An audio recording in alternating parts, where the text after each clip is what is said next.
Entonces estuvimos hablando en estos últimos domingos, estuvimos hablando de la generosidad y estuvimos hablando acerca del por qué dar, del cómo dar, y eso iba a dar como resultado el cuánto dar. El otro día vimos los resultados. Se va a cortar. ¿Se corta? ¿Un problema de micrófono? Hola. Vimos los resultados y vimos 3 resultados, que era prosperidad. Bueno, prosperidad es un resultado individual. Le voy a pedir a Tami que ponga la anterior, la que vimos el último domingo. Prosperidad fue un resultado personal. Dijimos que Dios nos devuelve lo que nosotros sembramos. Igualdad es un resultado colectivo. Dios espera igualdad, que cada uno de los miembros de la iglesia tenga las necesidades básicas satisfechas. Y otro resultado era la gloria de Dios. Todo debe apuntar para la gloria de Dios. Y hoy vamos a terminar viendo 3 temas importantes acerca de la generosidad. Vamos a ver los obstáculos. Vamos a ver dónde comienzo a dar.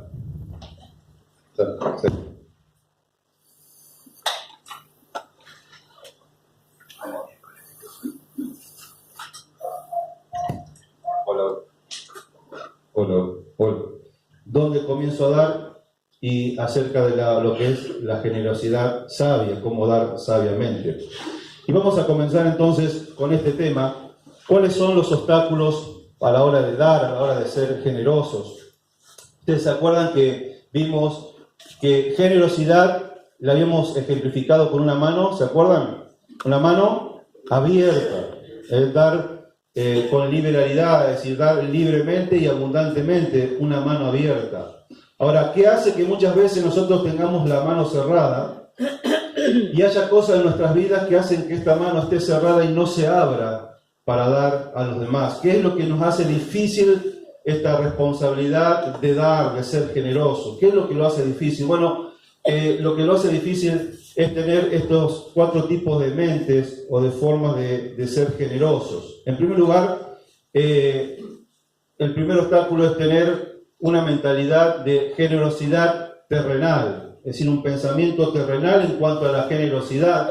¿Y qué significa eso? Que nosotros relacionamos el dar, que cuando yo doy, voy a tener menos que para mí. Eso es una mentalidad terrenal.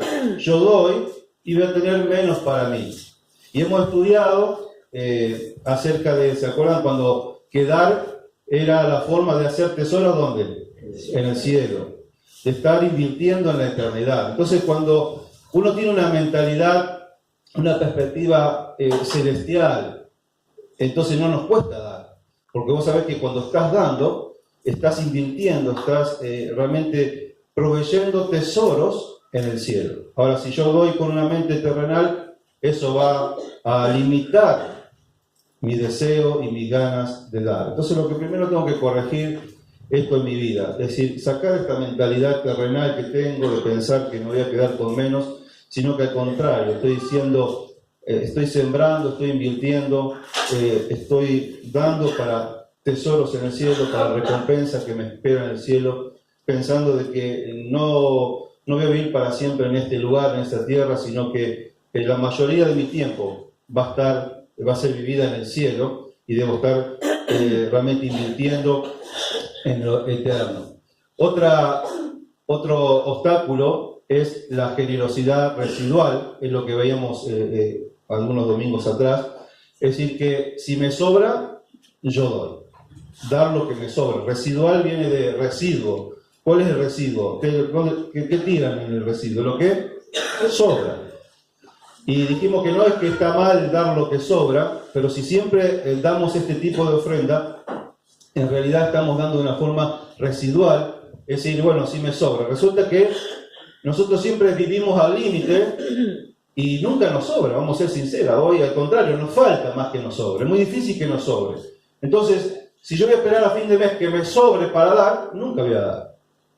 Por eso hablamos de lo que es la generosidad proactiva, es decir, de antemano, prepararla de antemano, sacarla antes, así como nosotros hacemos con el diezmo, que apenas cobramos, sacamos el diezmo y lo ponemos aparte. Con la generosidad tendríamos que hacer lo mismo, si poder destinar un porcentaje quizás a la generosidad y sacarlo de antemano, de ser proactivo, es decir, prepararlo responsablemente de antemano, porque si yo espero que me sobre, nunca me sobre.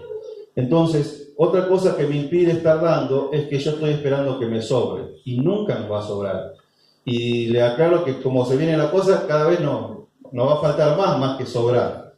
Así que es una actitud, una responsabilidad, una decisión proactiva, es decir, tomarla ya de antemano para poder dar. Otro obstáculo es la generosidad burocrática. Es decir, yo doy, pero y empiezo a poner un montón de requisitos. Y a este no le doy porque esto, y este no, porque a veces se lo merece, si hace esto, si hace lo otro. Es decir, como que hay muchos requisitos. Entonces no termino dando, porque ninguno me realmente cumple con los requisitos que yo tengo para poder dar. Y es cierto, como vamos a ver más adelante, que hay límites en el dar, hay que dar sabiamente, no podemos estar financiando pecados y irresponsabilidades y desórdenes de la gente, pero ponemos tantos requisitos que al final ninguna persona me cuadra para que yo sea generoso. Porque esto, porque el otro. Entonces, esta mentalidad burocrática, cuando se va al extremo, también termina siendo un obstáculo para dar. Entonces, tenemos que sacar esta mentalidad terrenal, tenemos que sacar esta mentalidad residual de nuestras vidas, y para dar también tenemos que bajar un poco los requisitos, si no nos pongamos tan quisquillosos y ver y analizar a las personas cada vez que vamos a dar. A veces hay que dar, hermanos, hay que dar, porque si uno se pone a fijar, quizás no le daría a nadie, pero no podemos ser tan quisquillosos a la hora de dar, tenemos que dar. Y de última, a veces lo que la otra persona haga termina siendo responsable. Mi responsabilidad ante Dios es dar ante una necesidad, aunque vamos a ver los límites y cómo dar sabiamente. Y por último, lo que llamamos la generosidad postergada, o aquella que queda siempre en el deseo, en las ganas, pero nunca se concreta. Vamos a leer ahí en 1 Corintios, donde estuvimos viendo, 2 Corintios 8. Pablo, cuando le está hablando acerca de la ofrenda a estos hermanos de Jerusalén, los tiene que como motivar un poco y exhortar un poco, porque ellos hacían como un año que ya estaban juntando, que le iban a mandar, que esto, que el otro, pero dice, sí, está todo muy lindo, pero todavía no le hicieron, no lo concretaron, y yo lo que estoy motivando es que ustedes realmente ese deseo se transforme en algo concreto. Dice 2 Corintios 8, 10, dice: y en esto doy mi consejo, porque esto os conviene a vosotros, que comenzasteis antes, no solo a hacerlo, sino también a quererlo desde el año pasado. Ahora pues, llevad también a cabo el hacerlo, para que como estuvisteis pronto a querer, así también lo estéis en cumplir conforme a lo que tengáis. ¿Se dan cuenta? Que no solamente dice queden el deseo, sino que sean prontos a cumplir con ese deseo que ustedes tienen. Entonces muchas veces nosotros, a mí me gustaría dar, y sí, la verdad que... Y queda en el deseo, quedan las ganas, pero nunca lo concreto. Entonces, somos lentos para dar. Entonces, también tenemos que romper con esto, y cuando Dios pone algo en nuestro corazón, hacerlo enseguida. Cuando un hermano tiene necesidad, la tiene hoy. No la tiene ni la semana que viene, ni dentro de un mes, sino que la tiene hoy. Cuando uno ve la necesidad, hay que suplirla hoy, y entonces tenemos que ser generosos. Entonces, estos son 4 obstáculos que pueden estar hoy haciendo que mi mano esté cerrada, esté deteniendo mi generosidad, que mi nivel de generosidad sea bajo, que no esté realmente viviendo esto de ser generosos como una cualidad que vimos que debe caracterizar la vida de un cristiano. Entonces, de estos 4 obstáculos, ¿cuál es el que quizás debo cambiar? Quizás no todos esos 4 obstáculos están siendo un obstáculo en mi vida. Entonces yo tengo que analizar, bueno, tengo una mente terrenal que me está impidiendo dar, es tener una mente residual, yo quizás hasta ahora estaba esperando que me sobre para dar y tengo que cambiar esta forma de ver las cosas. Estoy siendo muy burocrático, es decir, estoy poniendo muchos requisitos y eso me está impidiendo dar. Tengo una generosidad postergada, bueno, tengo que cambiar esto, bueno, que podamos tomar medidas, cambios en nuestras vidas para que esta mano cerrada se empiece a abrir hacia las otras personas, ¿no? Y ser generoso. Entonces, en primer lugar, los obstáculos que pueden impedir la generosidad. En segundo lugar, una pregunta: ¿por dónde comienzo? Así, bueno, está todo muy lindo, dice, pero Mauricio, ¿por dónde comienzo? Dame algo práctico, ¿por dónde debo comenzar? Y vamos a leer Malaquías 3:8.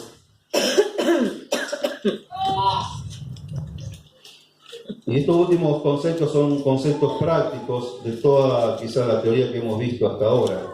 Malaquías 3:8.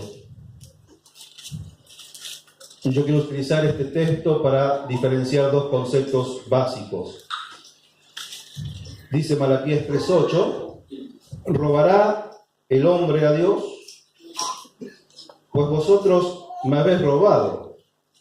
Y dijiste, ¿en qué te hemos robado? Dice, en vuestros diezmos y ofrendas. Y yo quiero diferenciar esta última parte del texto, que Dios separa los diezmos de las ofrendas. Dice, me habéis robado en vuestros diezmos y ofrendas. Y yo quisiera mostrarles que son dos cosas, si bien parecidas, pero son diferentes, de las cuales debemos comenzar a dar. En primer lugar, los diezmos. Dami, poneme ahí los diezmos. Ya hemos hablado acerca de los diezmos. ¿Se acuerdan que dedicamos una noche a hablar del diezmo, que es el 10% de nuestra ganancia, de nuestro sueldo, de todo lo que nos ingresa? Es apartar el 10% para el Señor, ¿no? Y en primer lugar vamos a leer Deuteronomio, capítulo 14.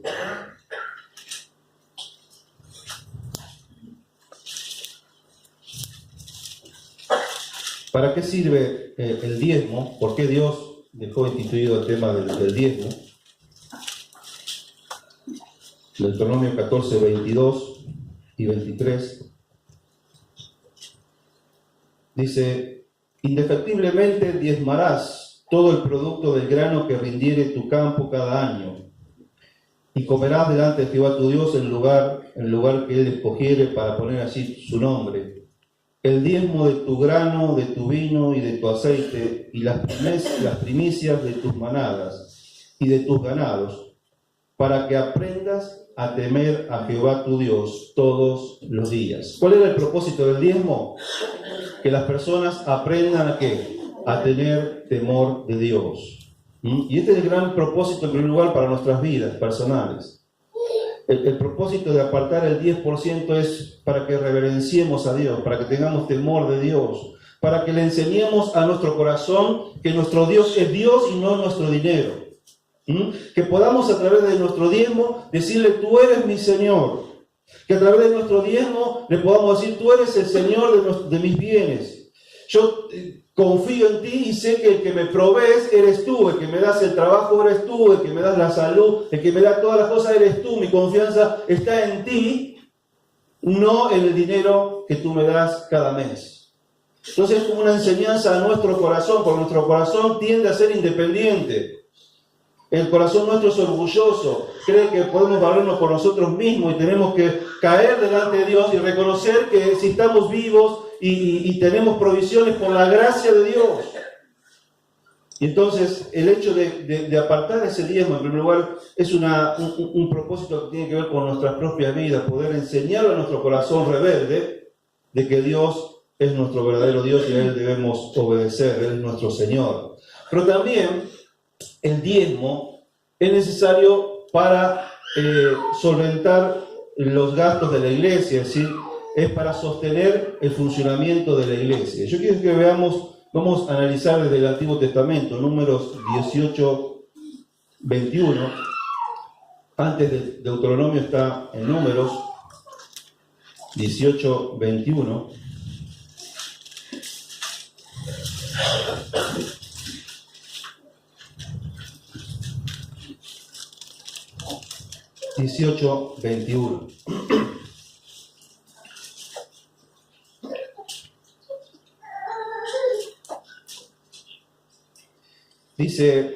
Dice Dios da las leyes para el sostenimiento de los sacerdotes, de los levitas, del tabernáculo, del templo.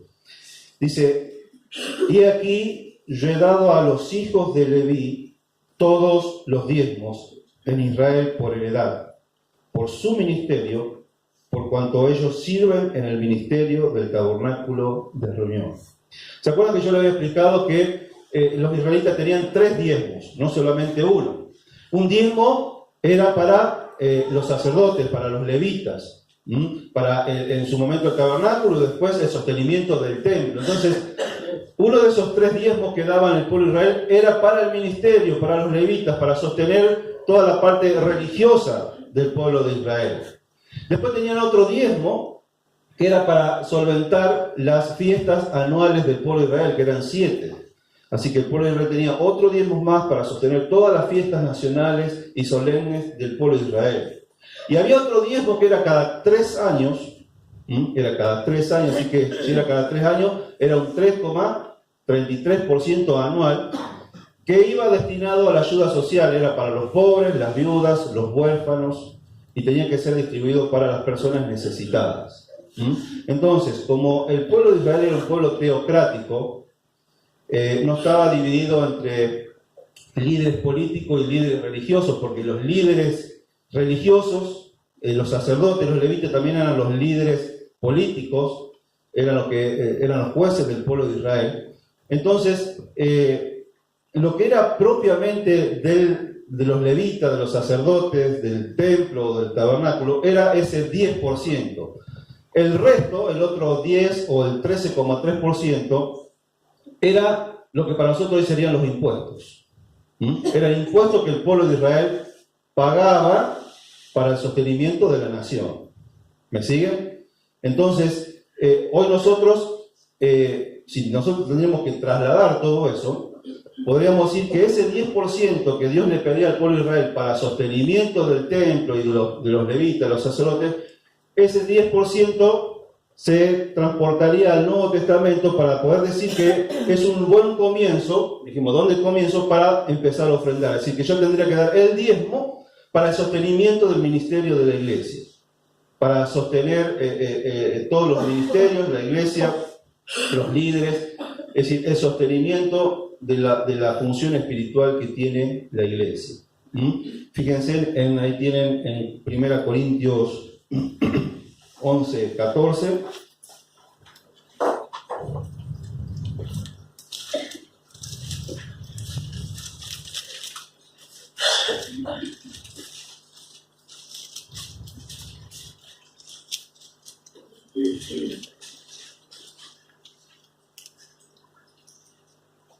No, perdón. Es 1 Corintios 9, del 11 al 14. Ahí me equivoqué del escribir.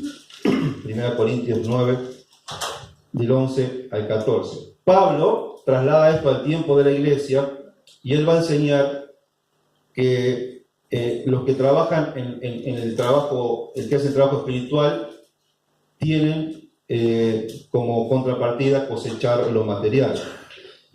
Dice Pablo, si nosotros, el 11, sembramos entre vosotros lo espiritual, ¿es gran cosa si segáremos o cosecharemos de vosotros lo material?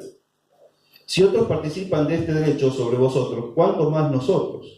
Pero no hemos usado este derecho, sino que lo soportamos todo por no poner ningún obstáculo al Evangelio de Cristo. Dice, ¿no sabéis que los que trabajan en las cosas sagradas comen del templo y que los que sirven del altar participan? Así también ordenó el Señor a los que anuncian el Evangelio que vivan ¿de qué? Del Evangelio. Es decir, que es un principio bíblico que los que ministran en la palabra del Señor, los que sirven al Señor, sean recompensados en lo material. Y 1 Timoteo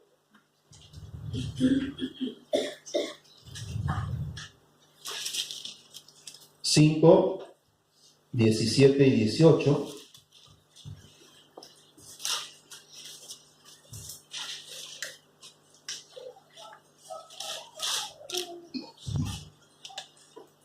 Los ancianos que gobiernan bien sean tenidos por dignos de doble honor.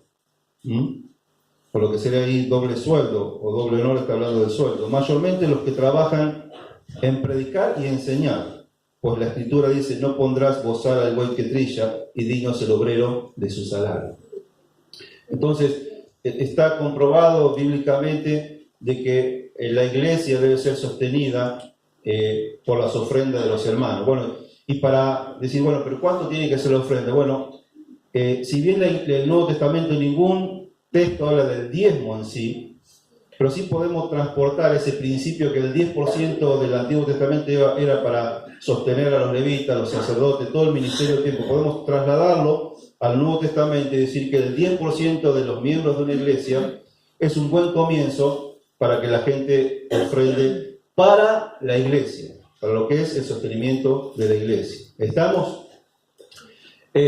Ahora, hemos leído los diezmos y las ofrendas. Entonces, en segundo lugar, tenemos, aparte del diezmo, las ofrendas adicionales o voluntarias. Es como podemos decir, mira, el diezmo es sí o sí. Yo no puedo decir, y bueno, estoy tratando de llegar al diezmo. Bueno, el diezmo tendría que ser algo ya normal en nuestras vidas. Ya deberíamos ya tenerlo como algo ya incorporado a nuestra vida, a nuestro corazón. Ahora, las ofrendas son voluntarias, adicionales. Y yo puse ahí, las ofrendas no se descuentan del diezmo, es aparte del diezmo. Es decir, puede ocurrir que hay personas que aparten el diezmo. Por ejemplo, yo cobro 15.000 pesos por mes y de los 15.000 pesos yo saco o aparto 1.500 pesos. Esos 1.500 pesos tienen que ir directamente a la ofrenda para la iglesia. Yo no puedo decir, bueno, de estos 1.500 pesos, yo 500 se lo voy a dar a fulanito que lo vi que estaba en necesidad, así que yo ya de este diezmo ya saco y doy a este hermano. O yo de acá del diezmo voy a dar para un ministerio que veo que está empezando y voy a ofrendar para ese ministerio. No. ¿Me siguen? El diezmo tiene que ir directamente a la iglesia. Es lo que nosotros hacemos los domingos, cuando juntamos la ofrenda los domingos. Es decir, porque si cada miembro de la iglesia decidiría por el diezmo, es decir, yo con el diezmo hago lo que quiero y bueno, donde yo veo lo doy, ¿cómo funcionaría la iglesia? Sería imposible. Para eso Dios ha dejado líderes y ha dejado los ancianos, los líderes de la iglesia, para que ellos administren y vean cómo distribuir y cómo designar un presupuesto a cada ministerio, a cada situación, a cada necesidad. ¿Me siguen? Entonces yo no puedo hacer con el diezmo lo que yo quiero. Yo tengo que el diezmo darlo a la iglesia y yo después, aparte, si quiero ofrendar, lo tengo que hacer con otro dinero, aparte que yo destino. No tengo que sacar del diezmo para ofrendar a otro lado. El diezmo ya está, lo ofrendo a la iglesia y todo lo que es ofrenda son ofrendas adicionales, voluntarias. Y que lo tengo que dar también, es parte de mi generosidad. ¿A dónde puede ir destinado esas ofrendas particulares? Ese sí yo le puedo dar el destino que yo quiero, lo que Dios ponga en mi corazón. Eso nadie me va a decir dónde yo tengo que ofrendar. Esa ofrenda voluntaria yo le doy el destino. Puede ser a misiones, a misioneros. Es decir, hoy se habla mucho de adoptar un misionero, personas que uno se entera que está misionando, está trabajando y se buscan ofrendas en los países para tal persona. O yo conozco una persona, un conocido que está dedicado a la obra del Señor, bueno, yo le ofrendo a ese hermano, le mando una ofrenda, pero no lo saco del diezmo. Aparte del diezmo, yo ofrendo de mi corazón y le mando a un hermano que está como misionero. Puede ser también para ministerios particulares de la iglesia, como por ejemplo están haciendo con el ministerio de limpieza. Hay hermanos y hermanas que están ofrendando para ese ministerio. Bueno, pero yo no tengo que sacarle el diezmo para ofrendar para el ministerio de limpieza, sino no tendría sentido. Entonces es un ministerio, o quiero ofrendar a los jóvenes de la iglesia, o quiero ofrendar a los preadolescentes, o yo, por ejemplo, hay un campamento a fin de año, y yo, bueno, hay un joven que no puede ir o no tiene dinero, yo se lo ofrendo. Entonces yo puedo elegir un ministerio de ayuda social, un ministerio de la iglesia donde se dedican a ayudar a las personas necesitadas. Bueno, yo quiero ofrendar en ese ministerio para comprar alimentos, ropa. Yo puedo destinar a ese ministerio. Puede ser que lo use para instituciones también locales, que yo quiero ayudar a los bomberos, quiero hacer una ofrenda al hospital de la ciudad, quiero ofrendar a una escuela para que le compren libros a los chicos, etcétera. Uno puede también ser generoso con las instituciones que uno ve en la localidad que están realmente trabajando para ayudar a las personas que más necesitan. Hay ministerios internacionales, como por ejemplo, no sé si se dice compassion, pero es compasión en castellano. Estos hermanos es un ministerio que te motivan a adoptar adoptar en el sentido simbólicamente a un niño de África, de países subdesarrollados.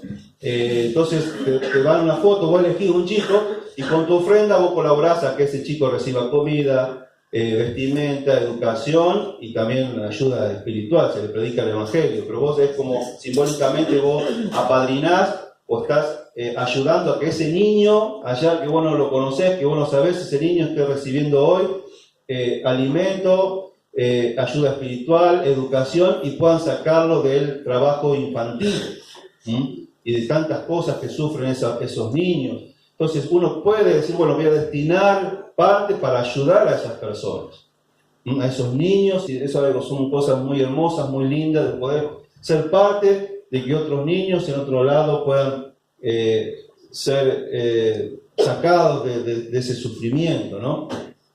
Entonces, hay muchas maneras de utilizar la ofrenda, repito, pero no el diezmo, sino una ofrenda aparte para esos casos.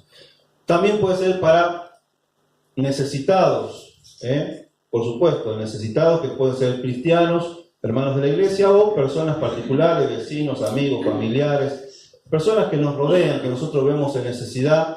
Entonces yo no saco del diezmo para ayudar, sino que aparte del diezmo yo también aparto un dinero para ayudar a otras personas, que no necesariamente tienen que ser con dinero, puede ser con alimentos, puede ser con ropa, puede ser con cosas materiales. A veces dijimos que puede ser tiempo, no solamente dinero, puede ser mi talento. A veces cuánto podemos ayudar, ir arreglándole una canilla a una persona o hacerle un trabajo que no puede hacer. Es decir, hay miles de formas de ser generosos y podemos ofrendar nuestro dinero, nuestro tiempo, nuestro talento a cualquier persona que lo esté necesitando, ¿no? Entonces, este es un buen comienzo, un lugar donde podemos comenzar. Diezmos para el Señor, para la obra, para el sostenimiento de la iglesia. Eso no se puede, yo no lo puedo administrar, yo tengo que darlo.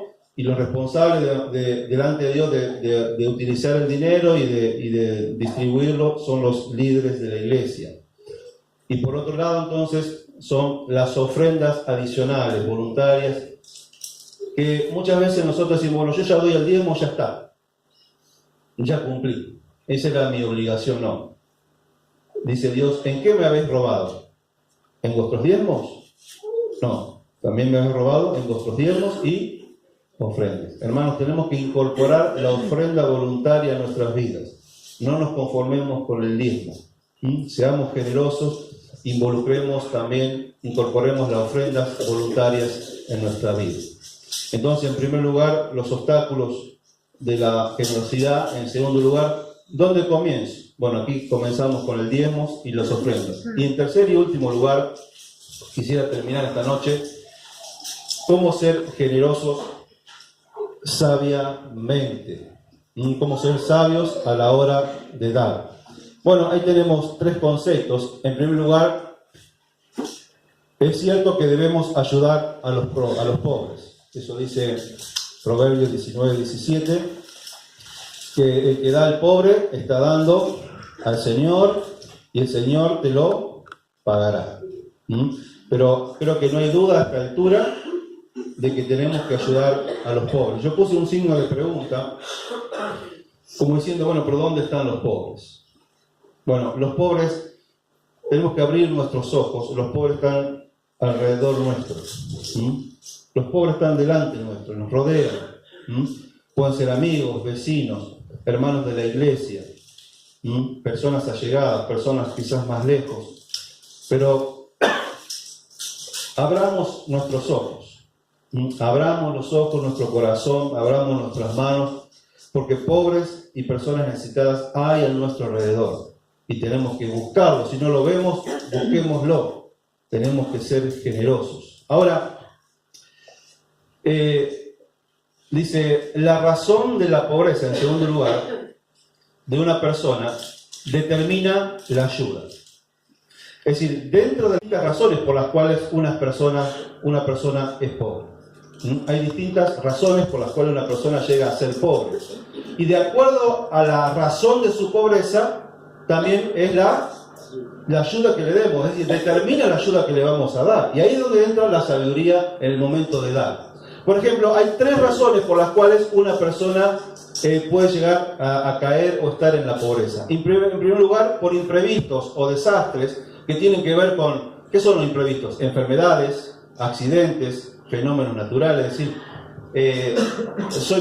caí en un momento de necesidad porque se me enfermó mi papá, mi mamá, mi hijo. Fue algo que me sacó del presupuesto y realmente no lo puedo afrontar. No es porque sea descuidado o porque administré mal el dinero, no. Me sobrepasó. Esta enfermedad, este problema me sobrepasó y necesita ayuda a la persona. Hay personas que, por ejemplo, tuvo un accidente, también es una fatalidad. Fenómenos naturales, nosotros acá nunca, no hay terremotos, ni maremotos, ni tsunamis, pero a Irma se prendió fuego, casi se le prendió fuego el negocio. ¿Cuántos conocemos personas que en estos últimos vientos, tormentas, se le voló el techo? Es decir, hay fenómenos que muchas veces te destrozan una casa o tu vida. Es decir, son cosas que no tenemos previstas. Entonces, a esas personas hay que ayudarlas, ni hay que dudar. Y incluso en esto podemos decir que la iglesia ha estado ayudando en este tiempo. Hay hermanos que por la enfermedad de un hijo, de un familiar, otros hermanos que se les ha complicado, por ejemplo, en el parto. Es decir, yo tengo todo listo para el parto, pero resulta que, un imprevisto que tengo que quedarme un mes en Rosario porque el bebé nació con algún problema y no lo tenía contemplado, o imposible por ahí a veces hoy tenerlo previsto. La iglesia ahí, a nivel iglesia, se ha estado ayudando y colaborando, y también animar a que esto se haga también particular. Pero la iglesia en estos casos ha estado ayudando en momentos de enfermedad, de accidentes. A Irma se le ha ido, por ejemplo, en un caso como este, también se le está diciendo que la ayuda que necesite la iglesia está disponible, porque son situaciones, como dice, imprevistos, desastres, cosas que van más allá de lo que uno tiene planeado y preparado. Entonces, cuando sucede una cosa así, no tenemos que dudar en el momento de dar, ni a nivel iglesia, ni a nivel particular. Cuando vos te encontrás con una situación así, tenés que dar, ayudar económicamente a un hermano, a una persona. Otra razón por la cual una persona puede caer en pobreza es por insuficiencia de recursos o falta de trabajo. ¿Qué es esto? Hay hermanos que trabajan o a veces por falta de educación no tienen un trabajo que le pueda redituar para sostener su vida y su familia, o ha perdido el trabajo. Entonces, una de las maneras de ayudar es ayudándole a estudiar, a motivarlo, a ayudarlo, a aconsejarle a esa persona que tiene que estudiar, porque eso te abre la oportunidad a otros trabajos y no vivir eternamente, quizás, que no está mal, ni es que una persona no es digna porque tiene un trabajo de changas o que vive del día. Pero a veces la educación, el poder progresar en el nivel educacional, te abre otras posibilidades. Entonces, mientras nos ayudamos económicamente, porque a lo mejor hay que ayudarlo económicamente, también motivarlo y ayudarlo, quizás hay que ayudarlo a pagar el estudio, pero para que esa persona estudie, y ese estudio puede sacarlo de ese nivel de pobreza en el que está viviendo. Otros tienen falta de trabajo, entonces hay que ayudarlo a encontrar un trabajo o darle trabajo. Entonces, pero hay que ser sabio y depende del problema que tenga, ayudarlo. Si una persona está enfermo, tiene un hijo enfermo, Yo no puedo decir, che, levanto el tubo y decir, che, ¿tenés un trabajo para fulanito que se le enfermó la madre? No, no cabe eso. Yo no puedo pedir trabajo para una persona que tiene trabajo pero tuvo un problema de enfermedad. A esa persona hay que ayudarlo económicamente. Entonces, tengo que ser sabio y ver cómo se debe ayudar a cada persona en su necesidad. Entonces, ayudando económicamente, pero a veces motivándole y exhortándole y amonestándole a que estudie, a que se prepare, a que crezca, para tener otras oportunidades de trabajo y ayudarlo económicamente y ayudarle quizás buscándole trabajo. Nosotros a veces no vamos a encontrar la solución a todos los problemas que se nos presentan, pero por lo menos estar moviendo y haciendo algo para tratar de solucionar los problemas a las personas que nos rodean y cuando vemos una necesidad. Y una tercera razón de pobreza ya es un problema de carácter. No tiene que ver ni con los accidentes, no tiene que ver con falta de recursos, sino tiene que ver con la pereza, que eso es pecado, lo que nosotros decimos un vago. O una persona que tiene un desorden en su vida, entonces también a lo mejor gana dinero, pero así como lo gana, lo despilfarra. Vamos a leer en 2 Tesalonicenses,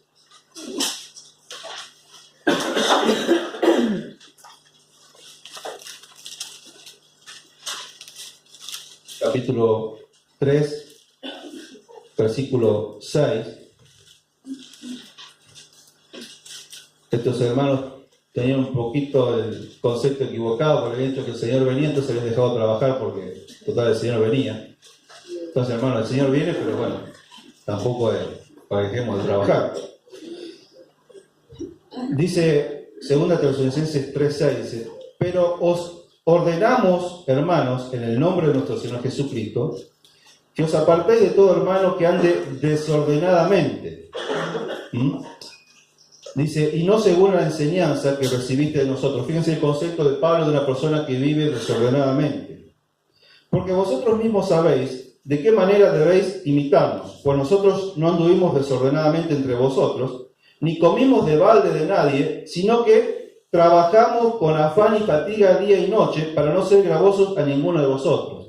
Pablo, tranquilamente, cuando llegaba a una ciudad o una iglesia, podía dedicarse a enseñar, a predicar, y tenía el derecho de que la iglesia lo sostenga. Dice, pero nosotros no quisimos hacer eso para que nadie piense mal, así que ellos no solamente predicaban y enseñaban la palabra, sino que aparte trabajaban. Pablo hacía tiendas para poder ganarse el dinero, para no ser gravoso a la iglesia donde él iba a trabajar, a ministrar. Dice, no porque no tuviésemos derecho, sino, dice, por daros a nosotros mismos un ejemplo para que nos imitéis. Porque también cuando estábamos con vosotros, os ordenábamos esto: si alguno no quiere trabajar, tampoco coma. ¿Está difícil de entenderlo? No, el que no quiere trabajar, el que tiene problemas de pereza, que es un vago, lo que hoy llamamos nosotros, dice, el que no quiere trabajar, que tampoco coma. Porque oímos que algunos de entre vosotros andan desordenadamente, ¿qué dice? No trabajando en nada, sino entremetiéndose en lo ajeno. Si no es que no trabaja porque no tiene trabajo, no trabaja porque no tiene ganas de trabajar. Son dos cosas totalmente distintas. A los tales mandamos y exhortamos por nuestro Señor Jesucristo que trabajando sosegadamente coman su propio pan. Y vosotros, hermanos, no os canséis de hacer el bien. Ahí están las dos cosas. Si alguno no obedece a lo que decimos por medio de esta carta, a este señaladlo y no os juntéis con él para que se avergüence.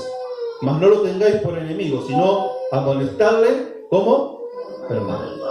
Entonces, ¿qué hay que hacer con una persona que es perezosa, que no quiere trabajar, que si el trabajo está allá, él la agarra para allá? ¿Tenemos que ayudarlo económicamente? No. ¿A motivarlo a que estudie? No. ¿Darle un trabajo? No. Es exhortarlo, es amonestarlo, eso es confrontarlo. Ese hermano necesita la confrontación y decirle, mira, estás equivocado, está mal, no te podemos ayudar, porque nos encontramos aquí a lo que se llama la ayuda que desayuda. Cuando vos ayudas a una persona que tiene problemas de carácter, que es perezoso, no lo estás ayudando, lo estás ¿qué? Dañando. Y es más, no lo estás amando. Sí, pero hay que amarlo. No lo estás amando si a una persona perezosa, vaga, le ayudas económicamente. No lo estás ayudando, le estás dañando. Entonces, aquí incluimos el concepto de la ayuda que desayuda, la ayuda que daña. Y que no es amor. El amor te va a llevar a molestar a ese hermano y a decirle, mi hermano, tenés que trabajar. Yo no te puedo ayudar porque si te ayudo te estoy haciendo un daño a tu vida. Entonces yo lo ayudo y en vez de motivarlo, decir, bueno, no, voy a poner a trabajar, no. Al contrario, más perezoso se pone. Total, los hermanos me van a ayudar. La gente hoy está muy acostumbrada con esa mentalidad de total, o tengo un plan, o voy a la comuna, pido y me ayuda. Si te hace falta, no hay problema. Si vos estás trabajando y no te alcanza y vas a pedir, no hay problema, se entiende. Pero no podemos ayudar a una persona que no quiere trabajar. Lo mismo pasa con una persona, como dice Proverbios 21:17, una persona desordenada. Dice Proverbios 21:17, esta persona quizás tiene trabajo, gana dinero, pero así como lo gana, lo despilfarra. Dice 21:17, hombre necesitado será el que ama el deleite, y el que ama el vino y los ungüentos no se enriquecerán. Es una persona que gana dinero, pero se lo gasta en sus vicios, quizás en el alcohol, en el cigarrillo, en droga, o la juega. ¿Cuántas personas vemos que, así como le entra en una noche, se pierden todo jugando, o vemos los campitos? Creo que los únicos que no saben los lugares son las policías.